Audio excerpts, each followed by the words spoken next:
Are you a fan of The Wizard of Oz? Have you been itching for a reimagining of that story? Well, if so, your wait is over. There is a new Spanish Netflix film called Rainbow, and it takes a whole new approach to Dorothy and the Yellow Brick Road.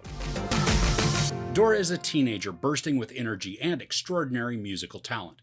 After a heated argument with her father on her birthday, Dora leaves home in the company of her dog Totó and sets off on a journey in search of her mother, whom she has never met. On her journey, she makes new friends as she goes on a road trip to Capital City, but she also faces dangerous enemies who try to prevent her from uncovering the mysteries of her past. Alright, so full disclosure, I'm not a fan of the Wizard of Oz film from 1939. Now, I know it's a classic, but it just doesn't work for me. I do, however, love Wicked, and I think that's probably because it's less creepy and it features some amazing music. But this review is not about either of those. Rainbow is a unique take on the story. We've got Dora, this teenager with bright red hair who loves music, and when she hears music, or maybe even performs it, there's a rhythmic effect on her and those around her. This was one of the coolest ideas and executions within the film. In an opening sequence, we watch Dora roller skating down a street, and she's singing along to the music that's in her headphones.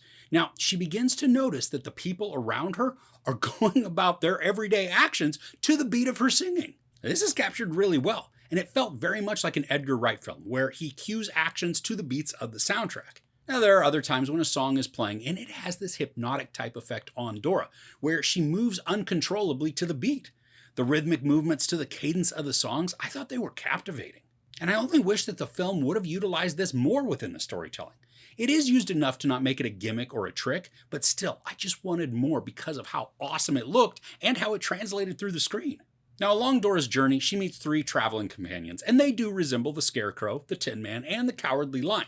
I mean, not so much in appearance, but in their behaviors and their mannerisms.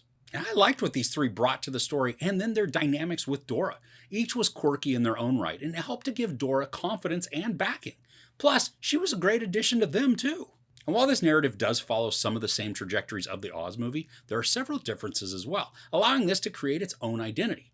Now, Dora is almost the great and powerful Oz to one of the characters, allowing them to receive the info that they need to continue their life without the need to tag along. And we also get a Wicked Witch in this story, but she doesn't have any flying monkeys or lackeys like that, other than just household servants.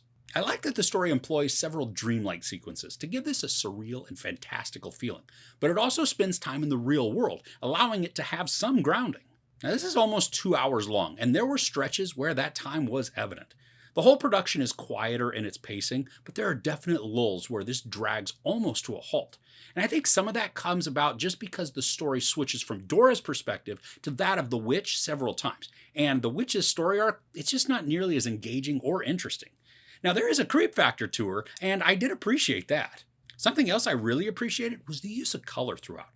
Now, sometimes the placement was subtle, like with the witch. Now, she is always wearing some sort of dark green color. But all through the production, bright or neon colors come into play, which are then great contrasts with scenes or settings that take place in darker areas. Now, part of the impetus for the story is that Dora is setting out to find her mom, whom she's never met. She also gets involved in something that creates a huge complication for her, but I never really felt an urgency to the journey. There's nothing really driving the story forward other than her desire to find her mom, but many times that angle feels like it takes a huge backseat, and it's just sort of out there amidst the other happenings. And unfortunately, everything that takes place then starts to feel anticlimactic. It was weird. The story starts out in an intriguing and almost mysterious way, but as it progresses, that intrigue just petered out. And maybe that's just a result of putting so much story focus on the witch, who again wasn't that captivating or even menacing. I mean, she was self-important, but that influence was only really a delusion.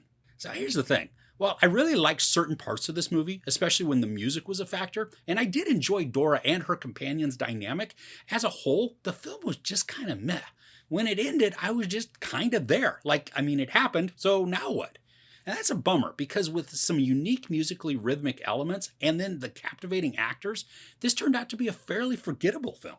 Now, there are great moments to this, and maybe you'll enjoy more of this than I did, but I think if I'm going to revisit anything having to do with the world of Oz, I'm just going to go back to Wicked. So overall, Rainbow provides a unique and different perspective on the Wizard of Oz story, with some amazingly hypnotic sequences revolving around music. Most of the acting is captivating, with the character of Dora being the standout.